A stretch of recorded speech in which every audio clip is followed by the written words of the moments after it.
Hi, good morning. Thank you for joining us. We're going to go ahead and start. We have Kristin Buchtel with us today. She is an author, and we are here for learning the many ways books can be a great parenting tool. So if you have any questions during the presentation, I will keep an eye and monitor the chat, and I'll keep allowing people to enter. And we'll do some questions and answers afterwards. So go ahead, Kristin. Thank you so much for joining us today. Okay, great. Well, let me get here so I can share my screen and we'll get started. So, yeah, our presentation today is about the many ways that books can be a great parenting tool. We all know books are fun, but we're going to take a little bit of a deeper dive into that today. And to let you know a little bit about myself, I am the mom of 4 adult children and the grandmother to 2. I'm a former first grade teacher, and my husband and I, as we were preparing to have teenagers, started worrying about some of the concerns we had with technology and different things, and started talking about um, how we were wanting to set up our rules and our routines and our consequences.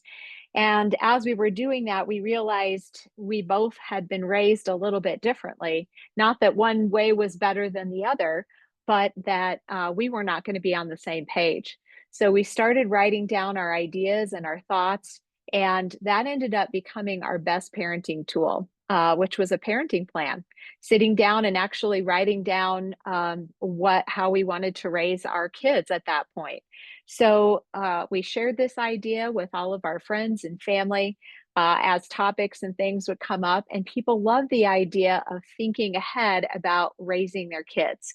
So we decided that we'd put it into a book and share this so that other parents, not that the way we raised our kids was any different or better than somebody else, but the fact that we sat down and created plans, got on the same page as parents and as a family to raise our kids.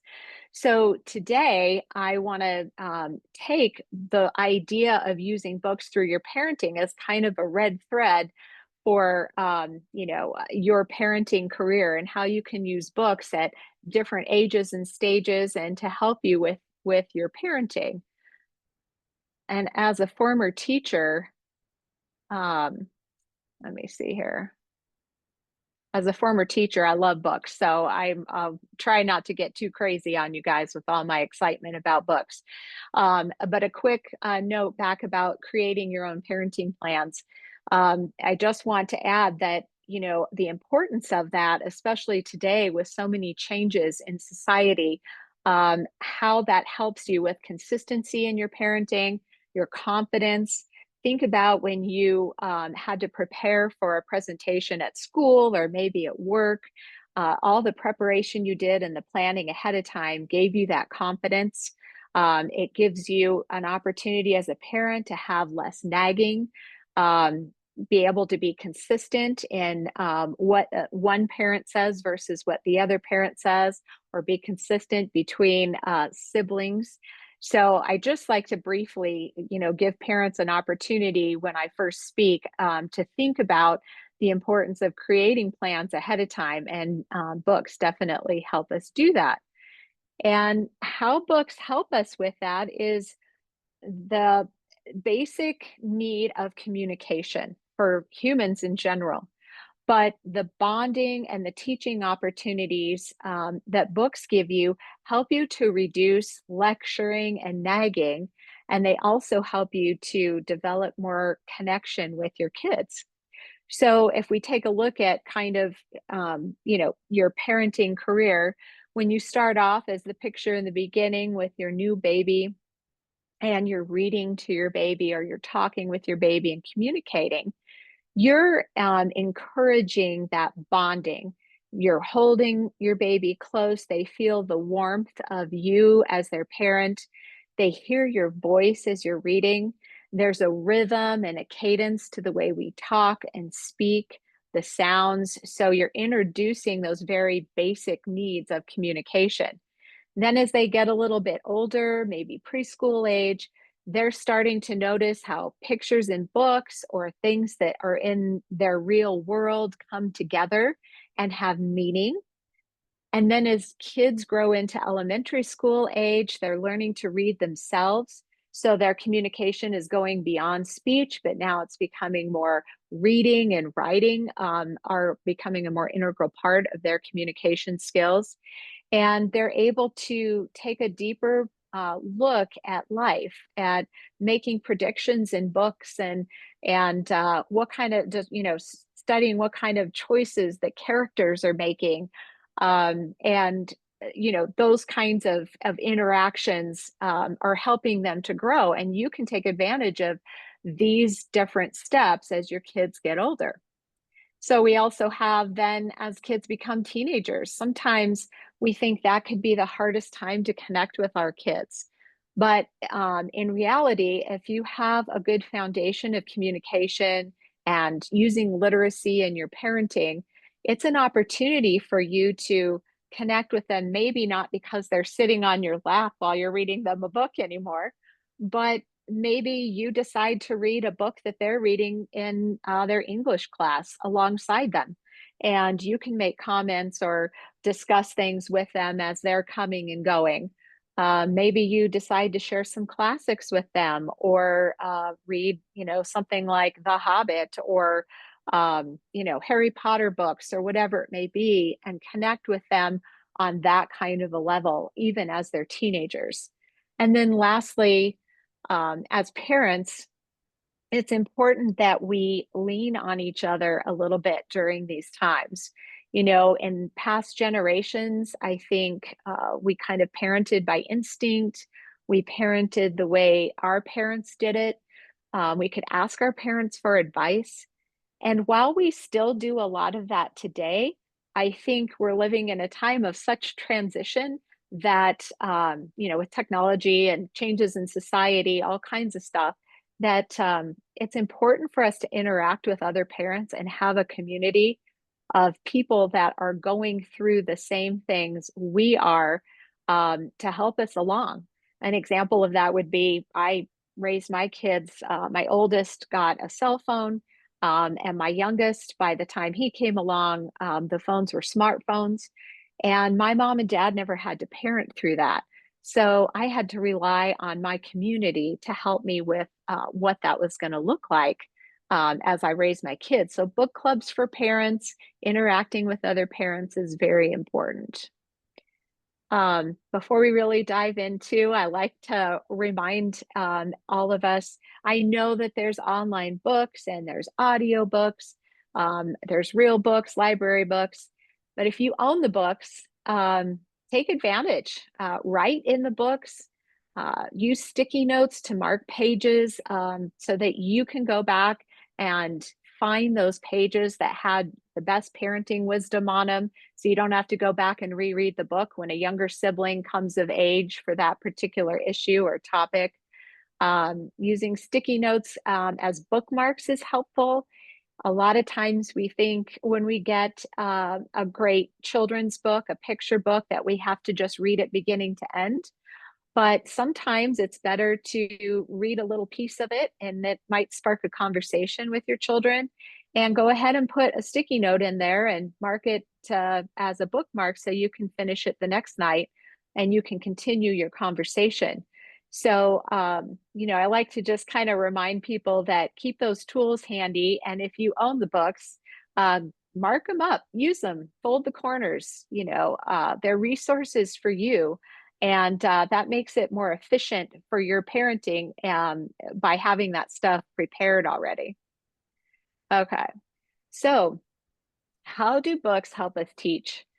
Um, I went back to school later in my parenting career to get my teaching certificate and to teach. And there were so many deeper ways to look at books and how kids learn, from different aspects of literacy and reading and writing. And I wish I would have known that earlier. So I'll share some of these things with you at a high level before we dive into some specific books.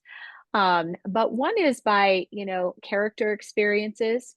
taking the time to stop and talk about choices that characters make, whether it's a good choice or a bad choice, talking about what the consequences of their choices could be, how do they interact with other characters in the book. There's a lot of conversation starters that you can glean from books, which is especially good for kids that are approaching their teen years, maybe for some of the tough and more difficult situations. You can have some books that help you kind of start those tough conversations. They can lead to kids, younger kids, especially using imagination and role playing. Some of the scenarios that they've read about or heard in stories that helps kind of cement the learning from books. Kids can make predictions, they see solutions. Oftentimes, it's important to stop and take a look at the art and the illustrations in books. For example, you may be reading a book to your child about interrupting, and instead of just, continuing to read page by page, there may be a really great page that shows the character that's interrupting, but all the other people behind that are frustrated at the interruption or sad or angry. And so you kind of get the bigger picture of what's happening. And that's kind of a fun, way to stop and share with your kids and teach them at the same time. I love picture books for kids because they're fun and humorous. And sometimes if there's a behavior you're working on and you've been nagging and lecturing, you can use a book, and both of you can sit down and enjoy the story, but also stop and maybe make some connections to some struggles that your child might be having with a particular behavior. And it's a more enjoyable way to teach your child, and it's a more enjoyable way for them to learn, by having some fun and looking at the problem from a book's perspective. The other thing about books is a lot of times in the heat of the moment, when a child is having a struggle or a fit, it's not really the time to teach them. It's the time to help them get through that particular moment, and you get through that particular moment. And then sit down and later, maybe at bedtime or quiet time, take a look at the issue with a book when you can have kind of some time to be close and discuss it in a different way than in the heat of the moment when it's actually going on. Kids are able to make connections between a story and what's going on in their life, and maybe even connections between the story and what's going on in a different story. Maybe they've seen some bullying in the story and they stop and want to talk about something that's going on at school or on a team or maybe in another book that they read. It helps you as parents educate your kids during awkward talks or awkward moments. Sometimes books can give us the words we need to help us do those things. And then lastly, books give kids the opportunity to really cement the learning by retelling a story, or if you revisit it, oftentimes you'll hear kids love to hear the same story over and over again, which is very true. And that helps them to really kind of take that knowledge, to heart and to learn from the lessons and to enjoy that time with you. And so books help parents through many ways. It makes teaching easier and fun. It, helps you bond with your kids. It cut. Do we have a question? No. Okay. Um, it cuts down on the fact that you're having to lecture or talk to them. It's kind of, books can be a cheat sheet for those times when you have to tell them about their growing and changing bodies or teach them about sex or drugs or alcohol. We'll talk about more about that in a minute. It enhances the family communication. And it's nice to snuggle up with your kids and take the time to be with them. in such a busy world, full of distraction. Taking the time to just enjoy literacy with your kids is something that you'll always look back on, and they will too, as a really good bonding moment. And also, again, we talked about how it helps you connect with your teens. So today, I thought I would pick 5 areas in which books can help us with our parenting. Books can help you with a million issues, there's or topics or stages. So these are just 5 I selected randomly, but they're by no means just these 5 can help you. But there's many tens of thousands of hundreds of thousands of books out there on every topic. But we'll focus on these 5 today, just as examples for you. The first one are parenting books. So we'll talk a little bit about books that are specifically for you as the parent. Some books that can help with behaviors, following directions, which is an important skill for kids to learn that we forget about. But oftentimes, we expect a lot for our kids to be, listening to us and doing things in the order that we tell them, but we don't actually show them ways that they can, gain that skill of following directions. Another category is technology. And then the last one that we'll kind of take a look at today is tough topics, things that are hard to talk to kids about. So we'll start with parenting. And I do have my book there. I don't teach in my book how to parent your kids. I think you as parents know that, and will find the research that you need to help you raise your kids. But rather, what I encourage parents to do is to think ahead about the things that are bothering them, concerns that they have, stages that are coming, and prepare for how they want the routines to look, the consequences, the family goals, and write your own plans down. Simply, not like a research paper, but just notes in a notebook or on a file on your computer, so that you have some plans that you can rely on as you're parenting. The next book I have here, and none of these books, I just randomly picked these books as examples. There's tons of books out there on all subjects, but these were just more talking points to give you an idea of the different kinds of parenting books that you may consider that you may want as help for creating your parenting plans. A book for life skills. At first I looked, when I was, back in the day, I was like, life skills. And I started looking through the book, and I realized it's everything from teaching your kids to cook, to budgeting money, to how to do laundry. Those important things that kind of seem to sometimes fall through the cracks, or you teach them, by the seat of your pants a little bit, and just kind of showing them as you go. And sometimes that's just a perfectly fine way to do it. But having a book to give you some ideas and thoughts about, oh yeah, I wanted to, teach them about how to be a good citizen or vote, or, some of those maybe more obscure things. It's also a good book for kids to have around that they can look through, so they can learn some of these things as well, or look back and say, now, how was I supposed to go about making my bed? And, maybe there's a few notes in there for them that can help them out. The next book it's called The Parent Compass, which is a great book for helping parents kind of in that zone of tween teenagers, kids thinking about going to college or active in sports, perspectives for parents, and perspectives from the kids.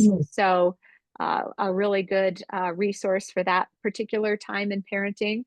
The yellow book, How to Talk So That Kids Will Listen, and How to Listen So Kids Will Talk.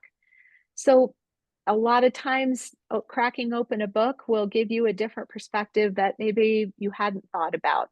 We don't often sit and think, how will I listen to my kids? How can I get clues from what they're feeling or what they're going through? Instead, we're too busy telling them. telling them what they should do, telling them what's coming next, but sitting and listening. So I like that one for kind of that perspective switch. Um, the 15-minute parenting book series is great for busy parents who are trying to teach and connect with their kids.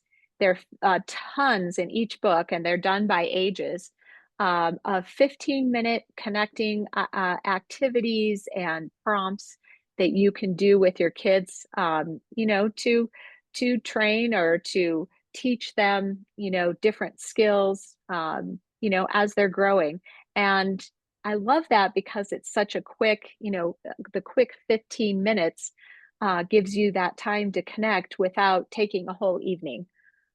So that was a good one. And then, of course, all the books that kind of what to expect the first year or this particular stage is coming, potty training, whatever it may be, kind of something that's really hones in on a specific stage or age that your kids are at. So, of course, there's millions of books that you can find, picky eaters, teaching your kids about your values. If you're a single parent, some tips for that. But these are the books that, if you get them, you can, bookmark the pages, you can underline things, highlight stuff that you can go back and refer to.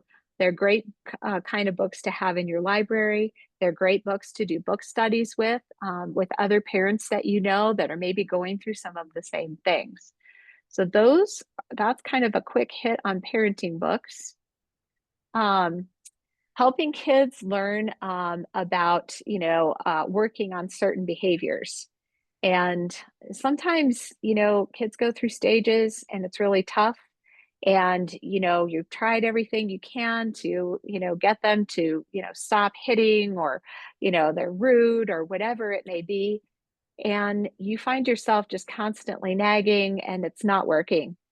And if we crack open a book, sometimes there's some real good lessons in there. Some, trigger words that you can use to help remind your kids. There's a book called Interrupting Chicken. If you have a little interrupter and you can kind of remember that chicken, if they're interrupting, say, remember that book we read and about the interrupting chicken. And then they kind of, it helps them remember a fun way to remind your kids instead of always, I've told you how many times to stop interrupting.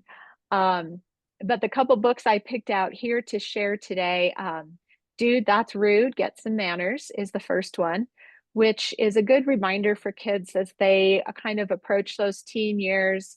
And they they kind of have their own way of doing and saying things, and sometimes need a little reminder about how something can come off as rude.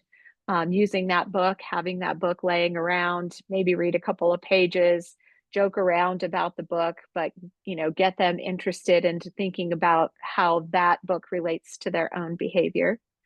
The next book is called The Dog Poop Initiative. And my husband got this during a business training. He brought this book home, and it's been used a lot in my house and actually in my classroom.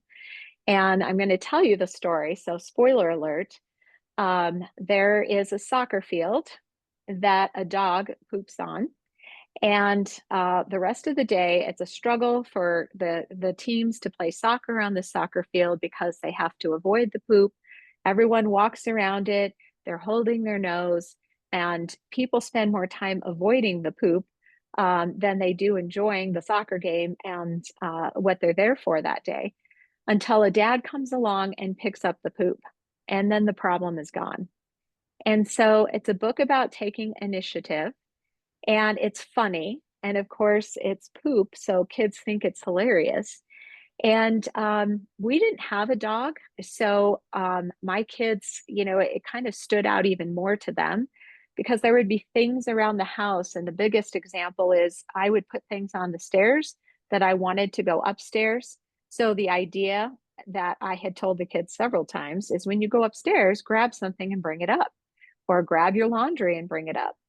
And there would be times when I knew the kids had been up and down stairs several times, and yet not one thing had been taken up from the stairs. So I could say, hey guys, there's a lot of dog poop on the stairs. And they would chuckle and I would chuckle, and they would come and clean off the stairs because they knew what that meant. And so kind of a fun way to help change behavior without me having to always have my angry mom face on. The other little book that's down there, it's called Dear Me, and it's a book about emotions and a little boy who has a journal and writes about the different emotions he has. So that can help kids with behaviors and thinking about or writing about their emotions. And the last one is more of a toddler book, Hands Are Not for Hitting. So, there can even be very specific things that your child is working on that you can use books to help teach and show pictures and encourage them to behave in a different way without constantly it being on you to nag and remind. Um, the next category is following directions. And as I said earlier, I think one of the biggest things I learned when I became a teacher is how often, as a parent, I would just tell my kids once and expect them to do things. When I became a teacher, I learned how you go about teaching kids the skill and not just assuming that they have that skill.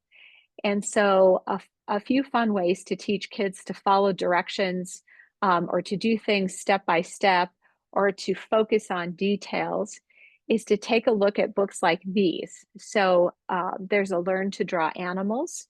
So they can sit down and see each step it takes to draw whatever it may be. It doesn't have to be animals, but to do a task and in a real simple form. There's a cookbook here. Cookbooks involve a lot of detail for kids. They have to measure ingredients, of course, with your help. Most of the time, they have to learn to measure the ingredients. They have to learn to add the ingredients in certain steps, cook foods at certain temperatures. Excuse me. That some food has to be chopped. So, that's that's a good way to help kids learn a lot of detail and things like learning how to use maps, learning how to play games. There's a book here about family card games, and I think we have a little extra going on there.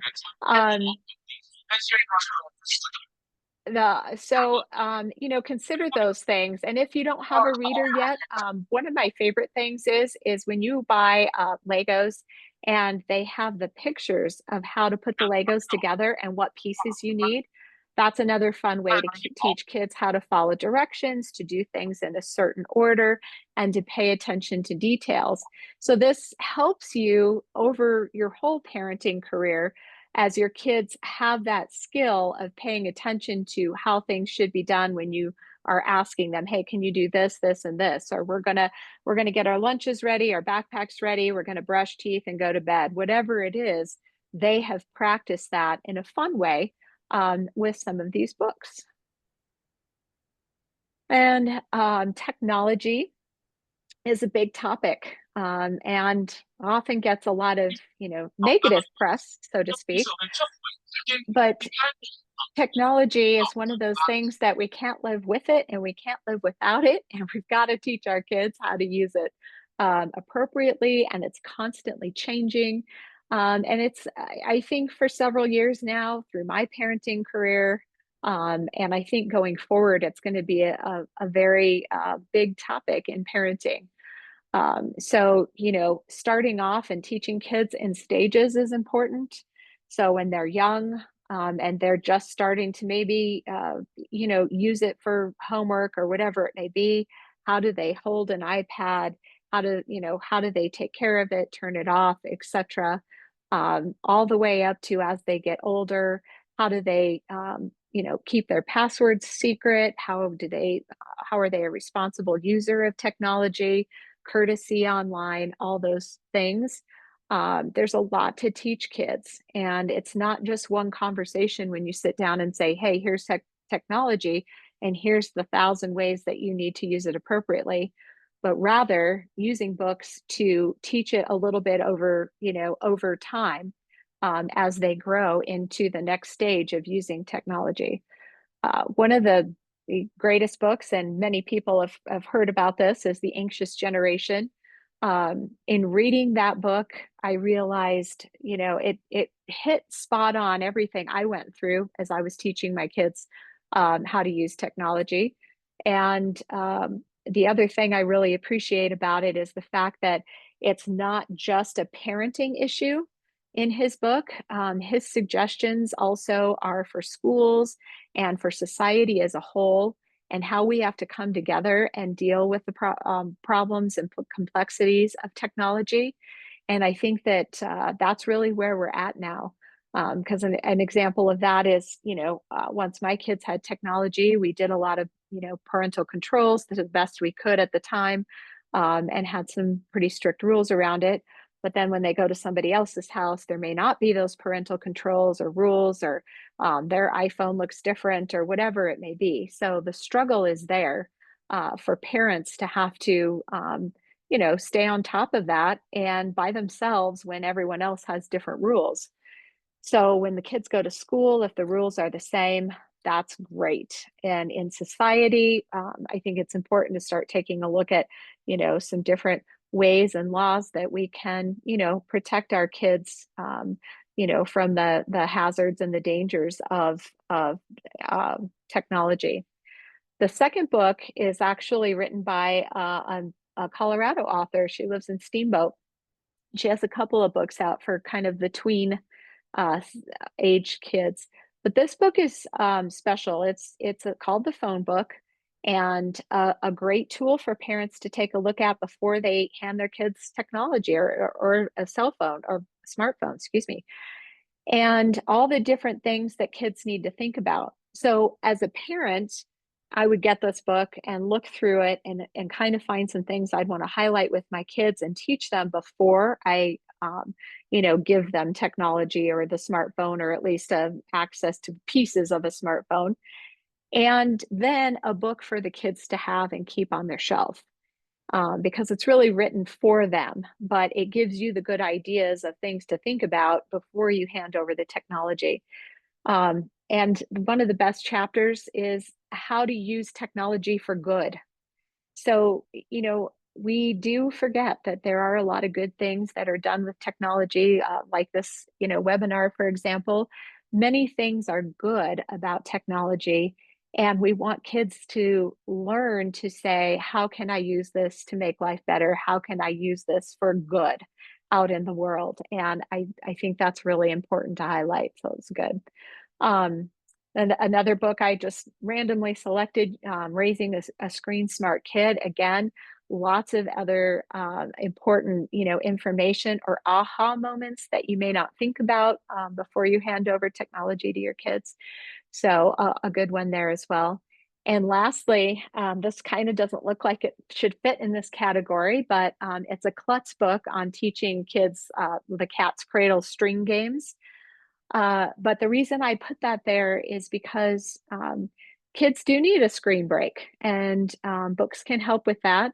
Books can help give kids hands-on activities, like the klutz books that teach, how to, make beaded necklaces, and, all different kinds of things and crafts. So it gives kids an opportunity to be screen-free, to learn something new. Actually, and from our last category, follow directions, and have some fun, and realize that it's good to take a break from technology as well. So that leads us to our last category here, which is tough talks. Um, and as a parent, you'll come up, these will come up quicker than you think. But a lot of them, here's a few examples. Puberty, talking to your kids about dating, sex, drugs, alcohol. I do have on here, what does the law say? When you have teenagers, it's important for them to look into and research what, your local laws are for curfews or whatever it may be, so they understand as they're becoming independent in society, what the expectations are. Grief, abuse, harassment. And sometimes, these topics come up before you may feel comfortable talking to your kids about them. So it's hard to find the words in some of these situations. And that's where books are our best tool. So I have listed here two body books, one for girls, one for boys, that talks about changes that kids' bodies will go through as they are approaching puberty and what they can expect. So as a parent, I had boys and girls, so I kept these books on my parenting bookshelf, um, but I marked the pages and in such a way that, I didn't give the kids the whole picture, but I tried to do it little bits at a time so that I could teach them little bits and they could digest it, instead of just sitting down and giving them the whole puberty and birds and the bees talk at one time. But certainly that could be done as well. Having a book that gives you the vocabulary, the wording, makes it a lot easier to have this conversation than you trying to just wing it off of the top of your head when you're maybe a little nervous or it's a little awkward for you and your child. The orange book I have there is a book that talks about body boundaries. That's a really nuanced conversation to have with kids. You don't want to scare them, but you want them to be aware and to be safe and to have the courage to say no or to tell somebody when they don't feel safe. So, coming up with the age appropriateness of that conversation can be difficult. So having a book, is helpful. And with these books, I will say there may be things in there that maybe you think it's too much or there's not enough, or something just doesn't feel right for your particular situation in your family. And you can use the book as a resource and use the parts you like and skip the parts you don't, or add to the parts that you feel like you need to add a little bit to, but you at least have the bones of a good conversation there. And then the last book I have there talks about grief. Oftentimes when we lose a family member or somebody close to us, as adults, we're grieving, and it's hard for us to do our own grieving, plus having to help our children through that grief process. And so a lot of these grief books are really good because they will have resources in the back of the book for more vocabulary, or maybe they'll break it down by age. So you kind of know what to expect for each age. And those tools are invaluable as well. That just adds to your, ability to kind of make that talk your own and help your kids through a really difficult time, as well as help yourself through a really difficult time. So think about where you are. A lot of you may be right at the very beginning where the baby is on this map. Or maybe you have older kids, but where are you in your parenting journey? And how can you use some of these tips and tricks and tools to use books to help make your parenting journey a little easier, a little bit more fun for you, and a little bit more fun for your kids, and to help not let some of these important lessons slip through the cracks. Books are good. They kind of keep us on track a little bit, yeah, with the things we want to teach our kids. So remember, you can always get them at your local library, audio books, online books, wherever you get your information. The only thing I remind people is always write down those very good gems, those important pieces that you want to use, so you don't forget, and then you've got to go back and reread a book or find what book it was in. So keep track of all the wisdom that comes along. And no matter what topic I'm speaking about, I always want to remind parents that it's not about being perfect. Parenting is not about perfection. It's about the power in your plan. So if you're planning ahead about things you're worried about teaching your kids, or tough topics, or stages, or issues, and you're creating how you want to teach your kids, you're writing those notes down and those plans. Don't forget to throw a few books in there so that you can have a little fun and some bonding time with your kids. And then lastly, I have a blog, and you can find me on Instagram. I put out little snippets of information and ahas for parents. And so, join in the conversation or reach out, and, there's more resources out there for you.